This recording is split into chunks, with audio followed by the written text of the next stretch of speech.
Welcome to another episode of Flourish, the podcast where we delve into the latest health and healing advice from trusted experts from Prisma Health. Today, we're joined by Dr. Neha Hudepohl, Director of the Women's Mental Health Program and the Department of Psychiatry in the Upstate of South Carolina. We're going to talk about the often severe and debilitating symptoms of premenstrual dysphoric disorder, or PMDD, which can cause physical and emotional discomfort. But don't worry, we're going to talk about options to help you find some relief. Welcome to the show, Dr. Hudepohl. Thank you. Thanks for having me. Can you first tell us what premenstrual dysphoric disorder is and how is it different from PMS? Absolutely. So premenstrual dysphoric disorder, or PMDD, as we like to call it, is a psychiatric condition that affects women in the premenstrual days prior to getting their menstruation. So what it can be characterized by is pretty significant symptoms of depression or mood lability. What I mean by that is ups and downs in mood. People can feel numb, detached, they can feel anxious, feel overwhelmed by things, or even have a sensation of feeling out of control. They can often have changes in concentration and appetite and sleep. Sometimes those thoughts can be really severe to where people actually start to have self-deprecating thoughts or even thoughts of wanting to harm themselves. And all of that happens in the context of other physical symptoms that we often attribute to our menstrual cycles, things like abdominal bloating, appetite changes, cravings for food, joint pains and muscle tenderness, headaches, and other things like that. So what's unique about this illness, unlike depression or other illnesses, is that it specifically happens in the week or 2 weeks prior to getting your period. And then once you get your period or your menstrual cycle, symptoms start to get better and they completely resolve within about a week of getting your menstrual cycle. So it is very tied to this cyclical pattern of hormones that women experience. I wanted to just jump in and say it sounds like this could really impact someone's life too.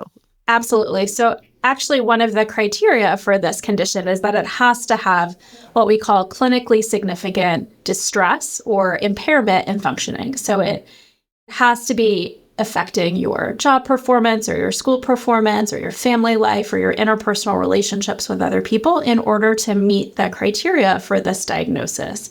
And that's really what makes it different from PMS, which a lot of people talk about and is a very common condition. I think the majority of women experience some forms of PMS or premenstrual syndrome symptoms.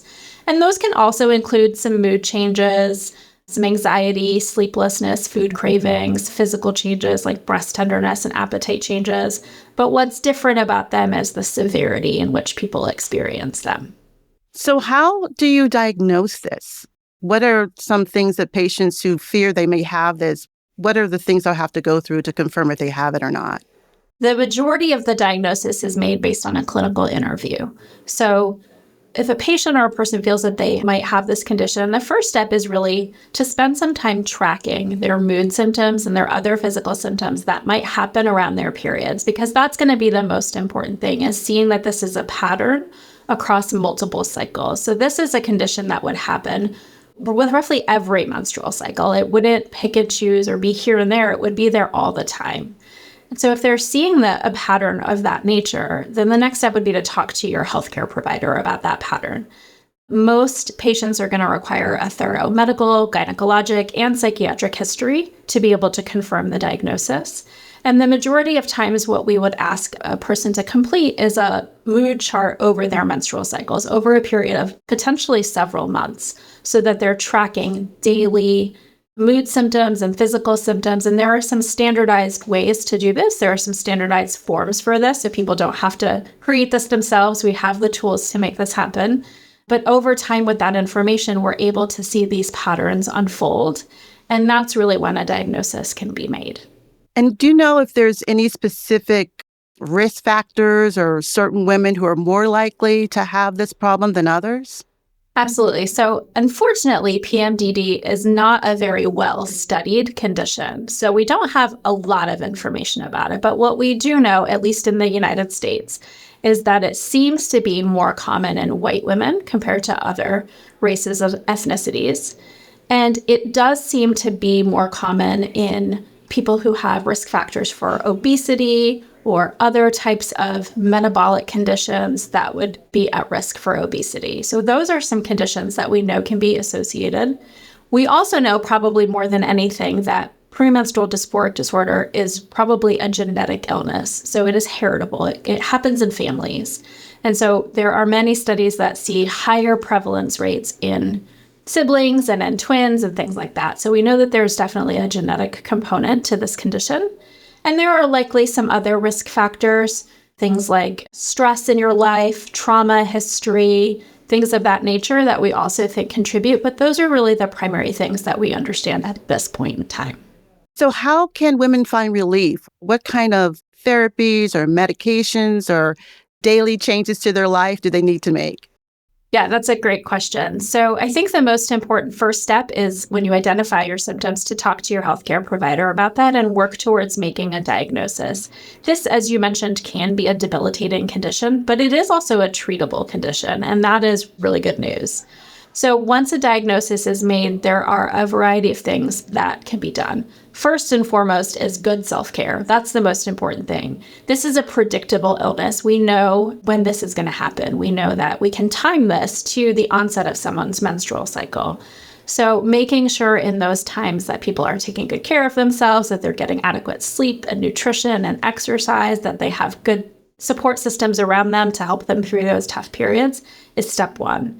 Step two is to talk to your healthcare provider about medication options. There are a variety of things that have been studied to treat this condition. First and foremost, what we typically use are antidepressant medications. And that might seem a little odd sometimes because this isn't depression that exists chronically, but those same medications seem to affect some of the underlying biologic conditions that we think drive PMDD. So sometimes using an antidepressant, even just in those weeks prior to the period, or just using it continuously, can be very effective to lower the risk or mitigate these symptoms. The other option sometimes can be oral contraception or birth control pills, which are often used to help regulate someone's hormonal cycles so that they're not having these fluctuations as significantly as they might without the use of oral contraception. But of course, these are personalized decisions and have to be taken into the context of someone's personal medical history and psychiatric history. One of the key drivers, we think, of the cause of PMDD are these hormonal changes in a person's brain. And we think that there are some women that are susceptible to the changing concentrations of our reproductive hormones, things like estrogen and progesterone, that put you at risk for having this. And so sometimes really targeting and attenuating those changes is what we can do to help these symptoms. There have been some other things studied, some other complementary and alternative treatments, particularly vitamin supplementations, but unfortunately, we don't have a lot of evidence to back them up. But there is emerging information about things like calcium and vitamin D, vitamin E, and some other things that you can talk to your healthcare provider about in more detail. Well, for those who are watching our interview today, what can they do if they know of a loved one, a sister, a wife, a colleague at work? How can we be supportive of someone who's dealing with this health problem? I think the first thing to acknowledge is that PMS and PMDD are tough things to talk about. I think as a society, we often label women as hormonal or they're acting sort of crazy around their periods. And I think that kind of language and that stigma can really make it difficult for people to seek care and to be willing to talk about these things openly with their healthcare providers. So I think the first step for anyone is to destigmatize those things and for us to move towards language that's more accepting and more reassuring and more compassionate, because it isn't just about being hormonal. This is definitely a brain-related change, and these symptoms are really disabling for some people. And so I think that if you have a loved one or a friend or a family member or colleague who you are concerned about, the first step is just to compassionately express your concerns and ask them if they're okay.